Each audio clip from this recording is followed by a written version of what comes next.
go on vacation or take trips or travel, we tend to be a little extra vigilant. But statistics show that something's more likely to happen to you in the place you feel the safest, your home. Brent Deerking is here from Northstar EMS to tell me more about it. Brent, good to have you back on the show. Thank you, Danny. I'm a little bit concerned, though. Should I just stay at work and not go home today? Well, your employer would probably like that. They probably would. Doggone it. You know, it's interesting in emergency medical services, you know, we get calls quite frequently through 911 to respond to residences for issues that could have been prevented.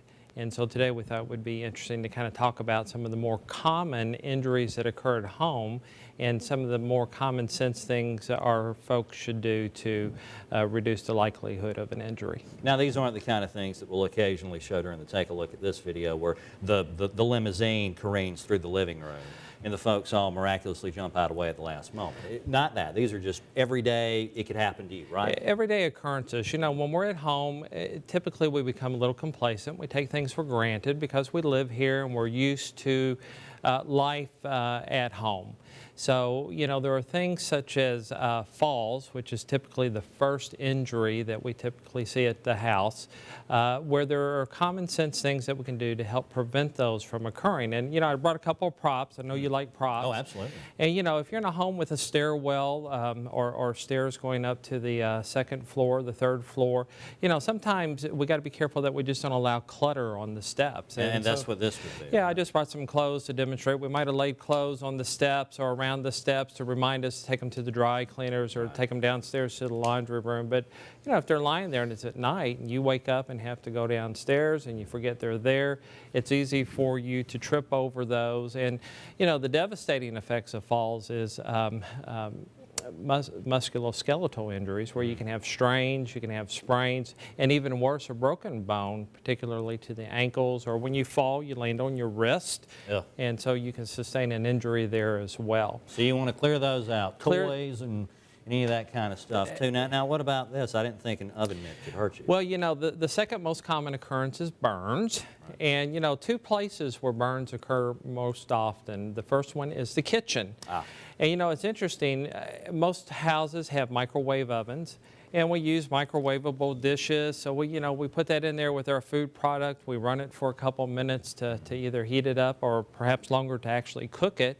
And when you open the microwave door and you reach in to pull that out, everybody should realize that it's hot. So it's just a good idea to always use an oven mitt, That's even right. with the microwave, right? Even with microwaves. And also be concerned if you have small kids around, if they go in and they start trying to lift these lids off, you know, the material inside or the food products inside are certainly going to be hot. Steam. So, steam, exactly. Second place, most commonly injuries are seen is in the bathroom with hot water. So, you know, we just recommend that everybody take a few moments, check out your hot water heater temperature settings, and make sure it's not set on high heat. That is where I'm safe. There's no threat of the water getting too hot at my place, trust me. As soon as I say that, I'll get burned tomorrow. But let's hope not. Yeah. Let's hope not. There we go. And then the third most common household injury is unintentional or accidental poisoning. Right. And we've run plenty of stories on these, but go ahead and tell us what they are. Well, those are the pods for laundry detergent. And, you know, the key for accidental poisoning is we mostly see that in the very young and also the elderly. And with kids, you know, they tend to gravitate towards things that are bright colors. Right. And they're going to think this is candy. Right. So with small kids, infants, you know, typically they will tend to place things into their mouth. Right. So you just got to be conscientious of that. Make sure that your household cleaning products, laundry detergent and all is placed in a very safe location. The other side to kids is with your medicines. You know, they'll watch their parents or the adults in the house take medicine, so they think that it's okay. They might think it's like a candy. Right. You know, so it's important to know if you do have kids in the home, make sure that your containers have the child safety locks on them where you actually have to push and turn to lift them off versus ones that most folks will get if they have arthritis or they have difficulty opening the containers where they just literally pop off. Right. So be conscientious of that. With the elderly, I brought the medicine schedule.